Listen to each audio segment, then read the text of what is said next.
안녕하세요. 상암교회 영유아부 고은 목사입니다. 상암교회 영유아부는 2020년 2월 9일부터 29일까지 성경 읽어주는 엄마 아빠란 제목으로 부모 성경학교를 진행합니다. 이번 부모 성경학교를 통해서 성경을 이해하고 또 아이들에게 성경을 읽어줄 수 있는 엄마 아빠들이 되기를 진심으로 소망합니다. 먼저 첫 번째 시간으로는 성경 66권의 구조를 이해하는 성경 구조 이해와 구약의 첫 5권의 책 모세 오경에 대해서 알아보는 시간을 갖도록 하겠습니다. 그럼 지금부터 즐겁고 재밌고 신나는 성경 여행을 저와 함께 떠나보실까요? 지금부터 출발! 우리 부모 성경학교 첫 번째 시간 성경의 구조 이해 같이 보도록 하겠습니다. 앞에 있는 차트는 우리가 가지고 있는 성경 66권의 모든 책들을 다 순서대로 나열했습니다. 우리 구구단을 외자 알고 계시죠? 우리 구약 성경 39를 39, 27이죠? 맞습니다. 구약 성경 39권, 신약 성경 27권, 합이 66권입니다. 그래서 우리 구약을 먼저 볼 텐데, 구약의 첫 번째 5권은 율법서, 또 다른 말로는 모세오경이라고 합니다. 모세가 기록한 책이라고 해서 모세오경이라고 하는데요. 율법을 담고 있어서 이 전체 성경에서 가장 중요한 핵심적인 내용이 있습니다. 하나님의 말씀, 하나님의 법입니다. 그 다음으로 등장하는 것이 바로 이 역사서인데요. 이 역사는 이스라엘 나라의 역사입니다. 왜 우리가 이스라엘 나라의 역사를 알아야 하는가? 왜냐하면 이 역사 가운데 하나님께서 일하시는 것을 볼 수 있기 때문이죠. 특별히 이스라엘 백성들은 앞에 있는 이 율법을 지켰는지 지키지 않았는지에 따라서 복을 받거나 저주를 받는 모습을 가감없이 보여주고 있습니다. 곧 이 역사는 이스라엘 역사뿐만이 아니라 하나님께서 일하시는 역사입니다. 그리고 그 다음으로는 시가서가 있습니다. 시가서는 욥기, 시편, 잠언, 전도서, 아가서로 이루어져 있는데요. 이 시가는 하나님께 올려드리는 시입니다. 욥기를 통해서, 시편을 통해서, 그리고 잠언이나 전도서의 지혜서를 통해서, 그리고 아가서를 통하여서 하나님을 찬양하고 하나님의 놀라우심을 시로 기록한 것이 바로 이 시가서입니다. 다음으로는 우리 선지서가 있습니다. 선지서는 대선지서와 소선지서 5권과 12권으로 나눌 수 있는데요. 대선지서는 5권 있습니다. 이사야부터 다니엘까지. 그리고 서선지서는 12권이 있는데요.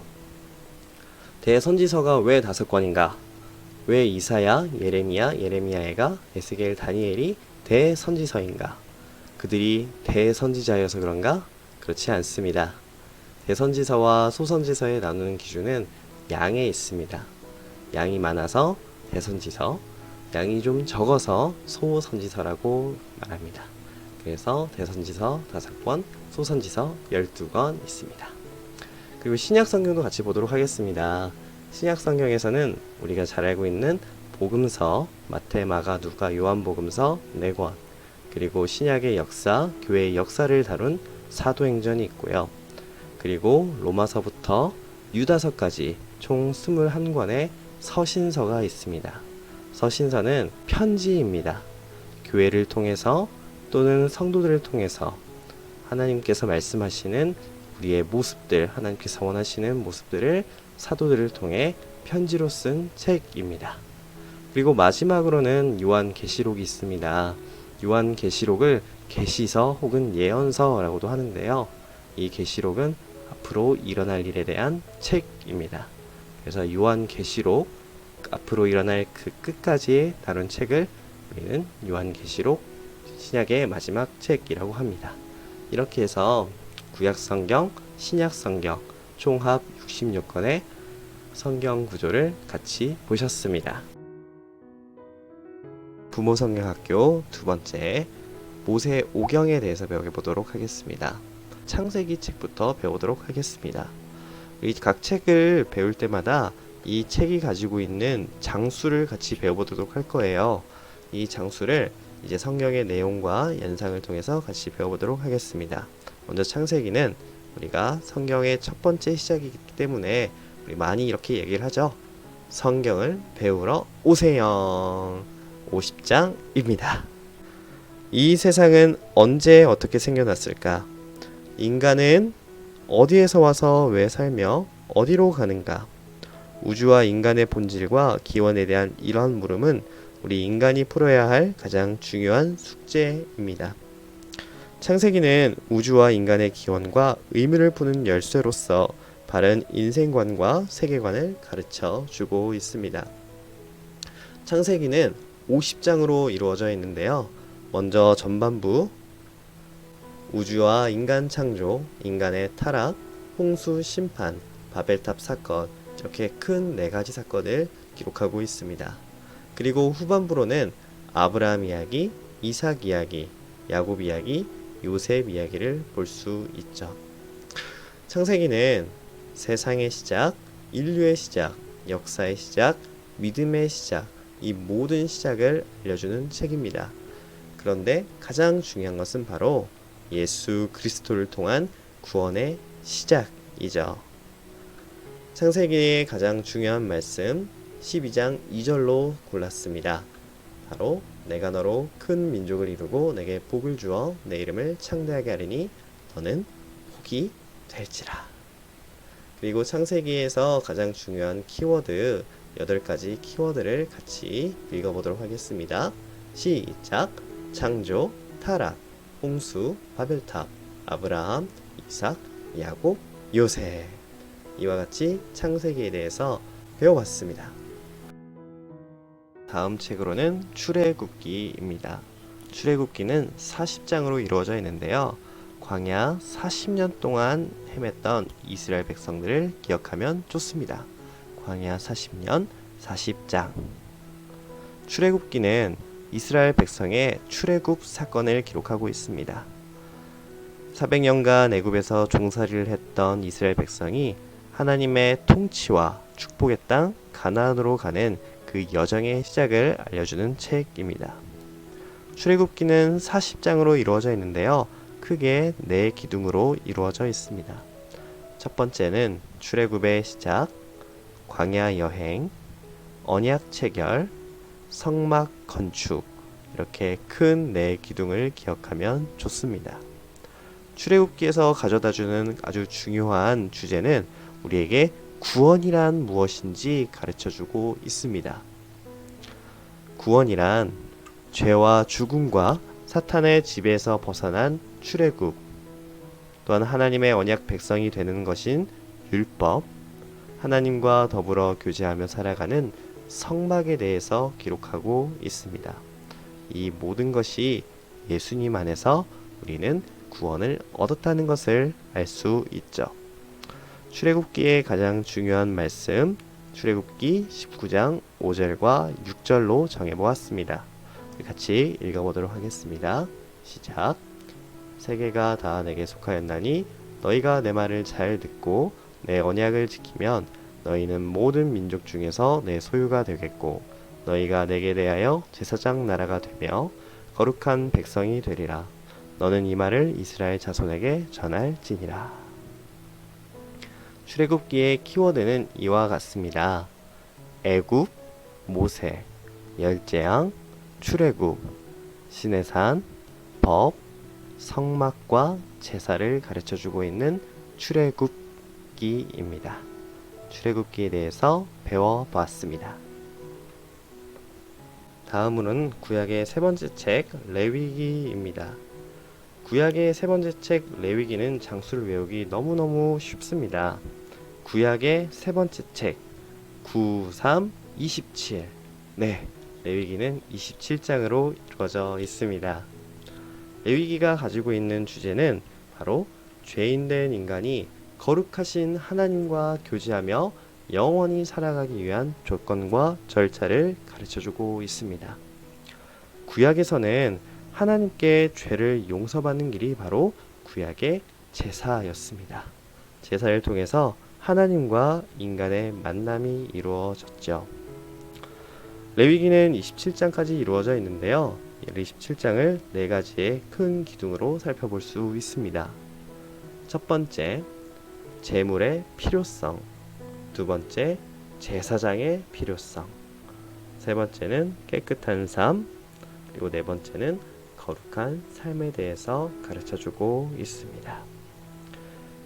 레위기는 구약의 제사에 관해서 기록된 책입니다. 그런데 지금 우리에게 어떠한 의미를 가져다주고 있나요? 레위기는 예수님께서 우리의 제물이며 우리의 제사장이 되셔서 이 모든 제사법을 완성해 주셨다는 것을 알 수 있습니다.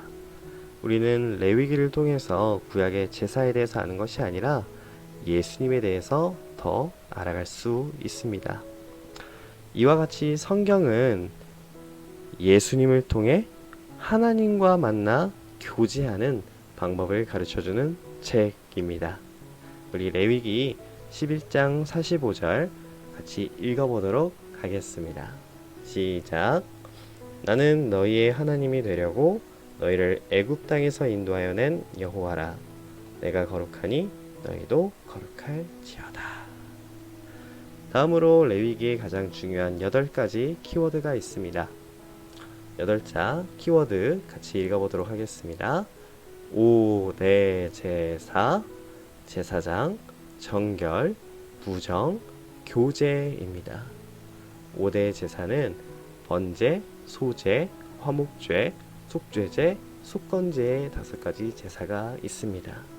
그리고 제사장, 정결, 부정, 그리고 교제에 관해서 가르쳐주고 있는 레위기 함께 배워보았습니다. 네, 다음으로는 민수기입니다. 민수기는 이스라엘 백성들의 숫자를 세었다 해서 민수기입니다. 민수기의 장은 레위기와 마찬가지로 구약의 네 번째 책 9, 4, 36 네, 36장으로 이루어져 있습니다. 인간의 불신과 불순종에 대해서 기록하고 있습니다. 근데 민수기는 이러한 인간의 실패도 불구하고 하나님의 계획이 이루어지는 것을 보여주고 있습니다. 곧 이스라엘 백성의 광야 40년 동안의 실패와 불순종에도 하나님의 계획은 이루시는 신실하신 하나님을 볼 수 있습니다. 민수기는 총 36장까지 이루어져 있는데요. 크게 본다면 아주 쉽습니다. 바로 첫 번째, 1세대의 실패와 두 번째, 2세대의 성공을 기록하고 있습니다. 조금 더 자세히 살펴본다면 민수기는 인구 조사가 나옵니다. 첫 번째, 1세대의 인구 조사 60만 3,550명이었었는데요. 그런데 이들은 모두 실패합니다. 모두 광야에서 죽고 말죠. 그리고 26장을 시작으로 2세대의 인구 조사를 시작합니다. 1세대의 인구 조사보다 숫자가 줄어든 60만 1,730명입니다. 그런데 이들은 1세대의 실패를 담지 않고 2세대는 가나안 땅 정복에 성공하게 됩니다. 우리 민수기 14장 34절 같이 읽어보도록 하겠습니다. 시작. 너희는 그 땅을 정탐한 날 수인 40일의 하루를 1년으로 쳐서 그 40년간 너희의 죄악을 담당할지니 너희는 그제서야 내가 싫어하면 어떻게 되는지를 알리라 하셨다 하라. 민수기의 중요한 사건들 8가지 키워드로 배워보도록 하겠습니다. 민수기 키워드 같이 읽어보겠습니다. 시작. 정탐, 원망, 가데스바네아, 사망, 신세대, 승리, 절기, 도피성입니다. 민수기 키워드 정탐, 원망, 가데스바네아, 사망, 신세대의 승리, 절기, 도피성. 민수기의 8가지 키워드였습니다.